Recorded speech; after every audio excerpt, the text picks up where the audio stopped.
Welcome back to the shop, everybody. Merry Christmas. I hope everybody had a great day today. Just going to do a little short update on the old trailer here. As you can see, I'm standing in the dark because I've got light in the trailer.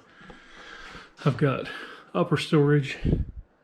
I've got lower storage on both sides. I've got front inside storage. I got some nice warm reading lights for above the bed. I got some rear understorage light, and I also did all of my rear light wiring on the inside of the trailer, so that's all done. And you can see I've got, I posted this to Instagram I think yesterday, but there's my fuse block that's not looking too bad.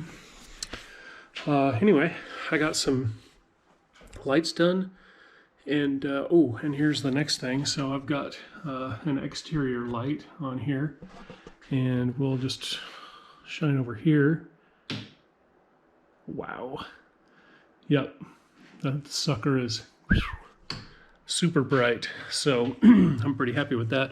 One of those on each side. So I'm knocking out some wiring. Feels good to get something done. So once I'm done screwing around with some wiring, then it's time to clear off the table and get that form built for the roof panel. But anyway, it's a quick video. Wish everybody Merry Christmas and hope everybody had a great day, and I'll see you guys soon.